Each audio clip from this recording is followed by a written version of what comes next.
Lucas et Eric investissent tous les deux dans les actions. Lucas utilise eToro pour investir dans des actions sans payer de commission. Eric doit payer une commission à sa banque à chaque fois qu'il achète ou vend une action.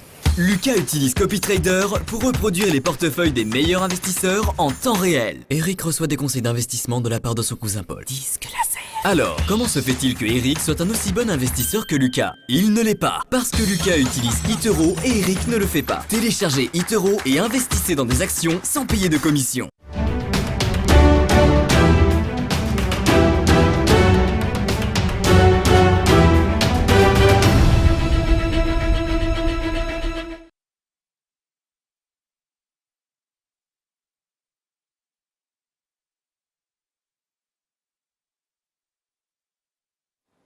Et dans l'émission Le Broker du jour, c'est maintenant la séquence très attendue, l'actu crypto.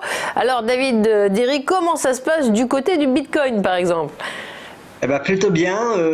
Donc les investisseurs et la communauté crypto attendent toujours le halving de Bitcoin. Donc pour ceux qui ne savent pas, le halving, c'est la division par deux des récompenses destinées justement aux mineurs, qui va passer d'ici 6 jours maintenant de 12,5 à 6,25 de récompenses à chaque fois qu'un mineur arrive à miner un bloc. Et qui pour le moment, le halving est plutôt bien accueilli par les marchés. On peut voir justement un Bitcoin au-dessus de 9000 dollars aujourd'hui, à 9285 dollars. Donc la prochaine étape et le prochain niveau maintenant, étant donné que le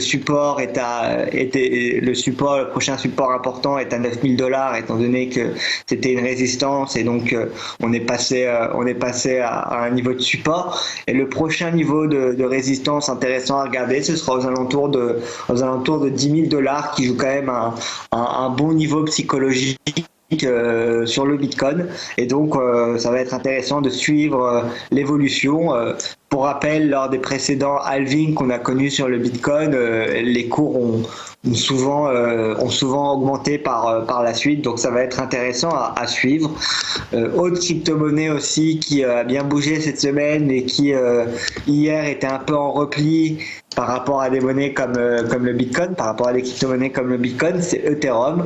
Ethereum qui se traite toujours pour le moment au-dessus des 200 dollars, mais qui a eu du mal justement à dépasser les 225 dollars. On a tapé les 225 dollars en fin avril, début mai, et depuis on est en train de varier entre justement 250 dollars comme borne haute et 200 dollars qui pour le moment joue le rôle de support et maintient les cours de l'Ethereum au-dessus de ce niveau-là, mais ça risque d'être aussi intéressant à suivre, notamment Ethereum qui fera parler de lui plus d'ici la fin de l'année, avec le passage de la version 1 à la version 2 et d'un modèle de preuve de travail à la preuve d'enjeu, ce qui va justement changer pas mal de choses sur Ethereum. Donc ça va être intéressant de suivre l'évolution de ce protocole.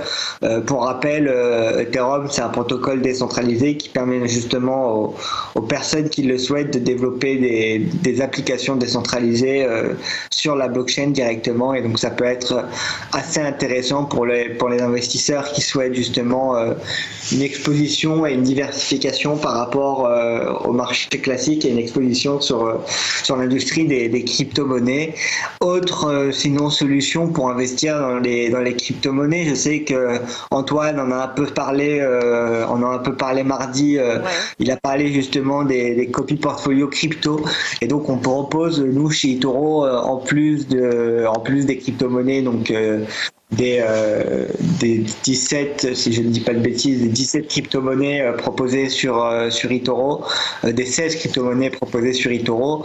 On propose en plus l'investissement via Copy Portfolio.